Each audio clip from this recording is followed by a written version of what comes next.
आज राहुल जी ट्रेन के जनरल डिब्बे में सफर कर रहे हैं। ये फोन तुम्हारा सबसे बड़ा दुश्मन है। अगर तुमसे कोई बात नहीं करता, तुम बहुत सौभाग्यशाली हो, तो थोड़ा सा अकेला रहना सीखो। फिर तुमको बोलेंगे बहुत घमंडी हो गया है, जिसका लेना कभी न देना। 6 महीने के अंदर तुम्हारी तकदीर बदल जाएगी।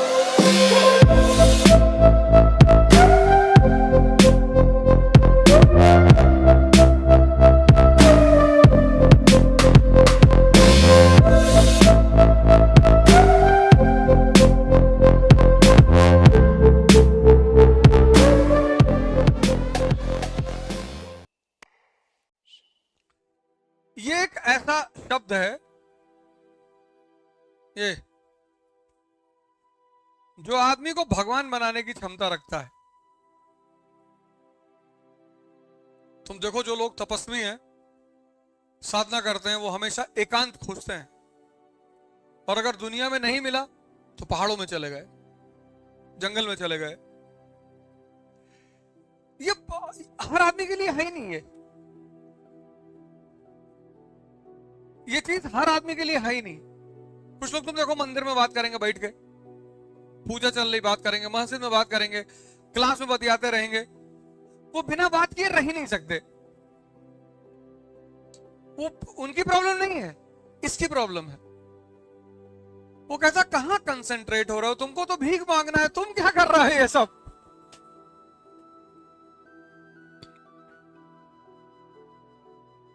नहीं, मैं तो एग्जांपल दे रहा हूं। तुम मंदिर में जाके देखो, तुमको 2-3 लोग वहां बात करते हुए मिल जाएंगे। हाँ ऐसा हो गया था, और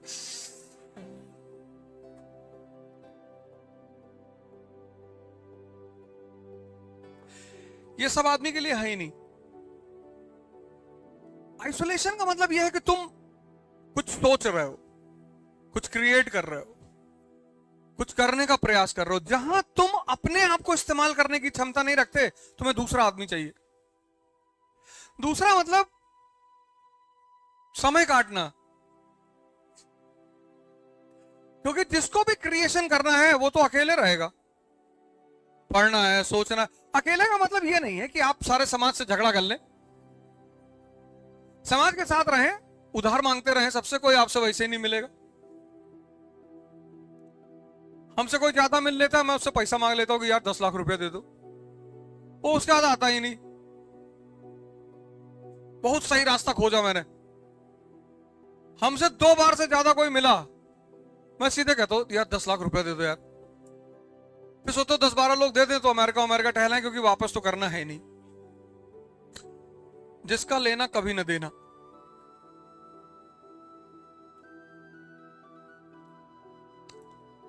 लाइव चल रहा है इसलिए कह रहे हैं, क्योंकि हमारे दोस्त लोग ज्यादा सुनते हैं बैठ के, तो यहीं से मैसेज दे देते हैं उनको। फर्जी चले आए, फर्जी। संडे था, सोचे चले ताश खेलेंगे। फिर तुमको बोलेंगे बहुत घमंडी हो गया है,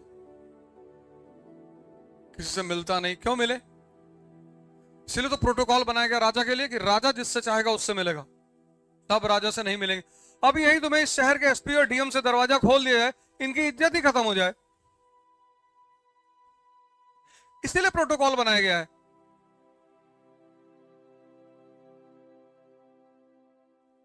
एक किताब है, मैंने कम से कम उसको 20 बार पढ़ा होगा, फिर लेकर आए हैं। और इतनी जबरदस्त किताब है वर्ल्ड हिस्ट्री पे, बहुत जबरदस्त। उसको मैं कम से कम 20 बार पढ़ चुका हूं, 20। उसको फिर लेकर आए, फिर से नए सिरे से पढ़ना शुरू किया। एंटर किए क्लास में तो फैजल भाई को बोले कि यार इतना मोटा एक प्लेन रजिस्टर चाहिए।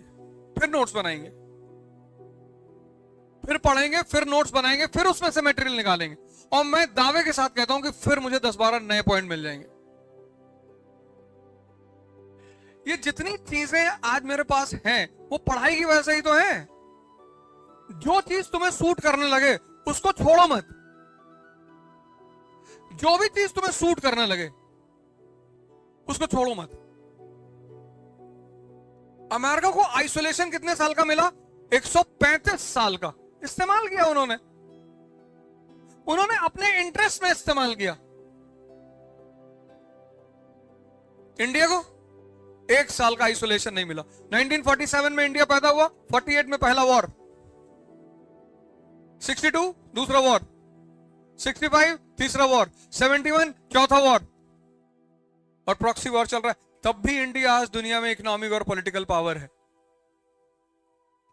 अमेरिका को सबसे पहली चीज जो मिली, आइसोलेशन मिली। कितने साल की? अगर तुमसे कोई बात नहीं करता, तुम बहुत सौभाग्यशाली हो।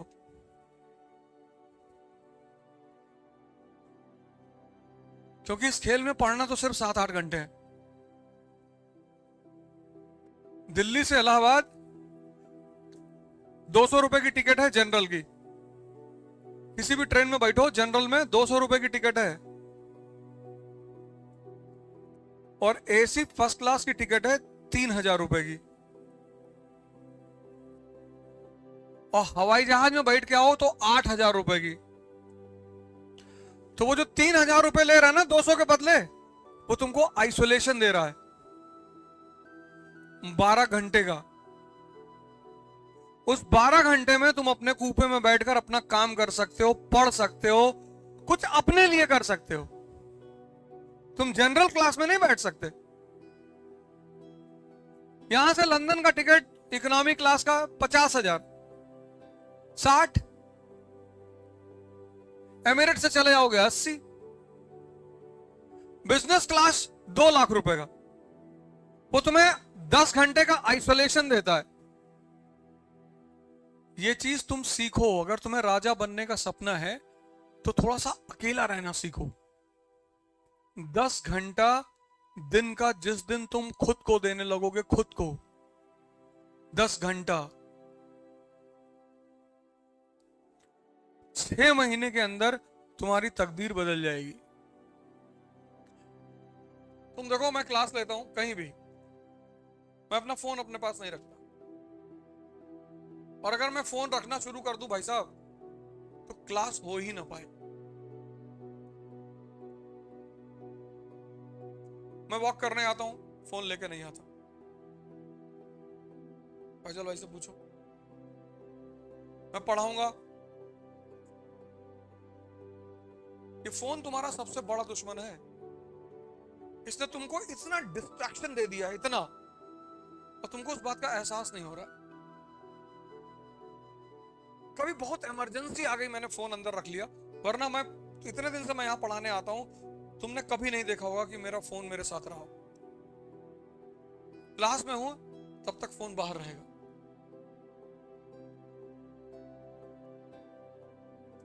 ये जो डायनामिज्म है ना, ये डिटैचमेंट से डायनामिज्म पैदा होता है। अक्सर माँ बाप अपने बच्चों को अपने शहर से बाहर भेज देते हैं। उसकी एक बहुत सिंपल सी वजह है।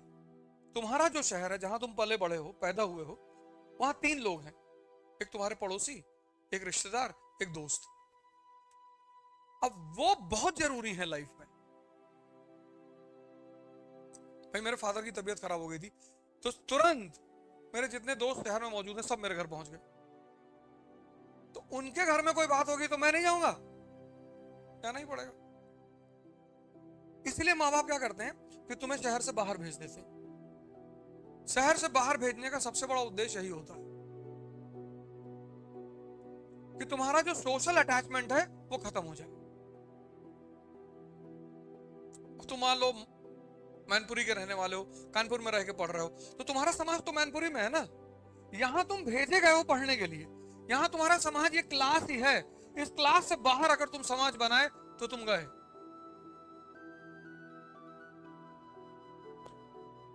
इसलिए जितने लोग शहर छोड़ के चले गए, वो बाहर जाके बड़ा पैसा कमाए, बहुत नाम कमाए। मेरे गांव में एक लड़का है, 8th 9th में भाग गया था बंबई वो, और आज की डेट में मेरे शहर का सबसे अमीर आदमी है।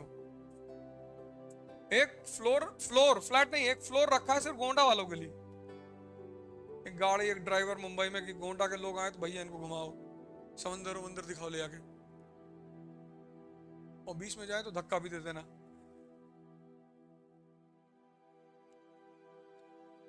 इतना पैसा कमाया उसने, क्योंकि वहां कोई देखने वाला नहीं। जैसे तुम्हारा घर यही कानपुर में है, शारदा नगर के रहने वाले, अब यहां तुम ठेला नहीं लगा पाओगे।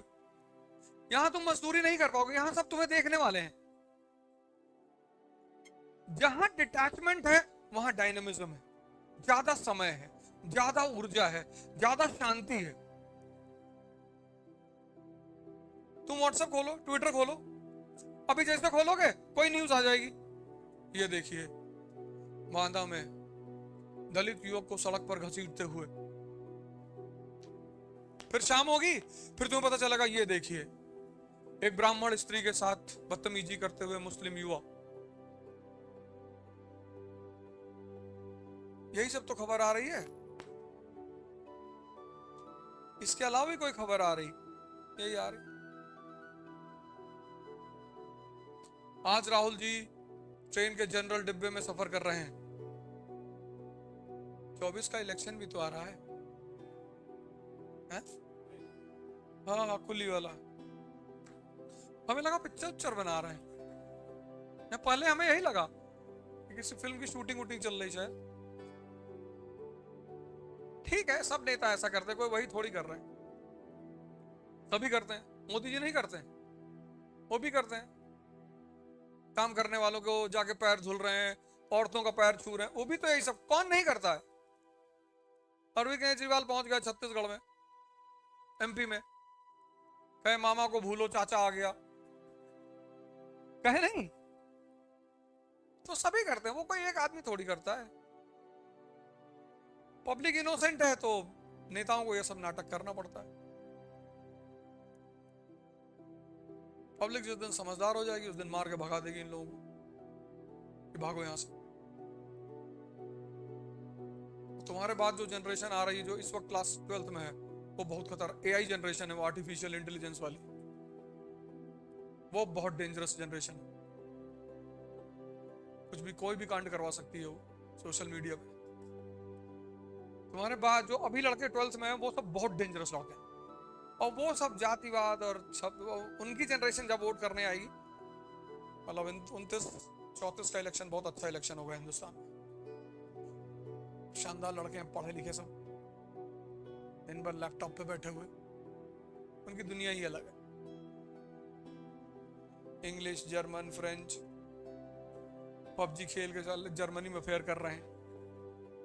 इंडिया में स्कोप ही नहीं छोड़े कि यहां मतलब ही नहीं, सब अलग रायता फैलाए हुए हैं।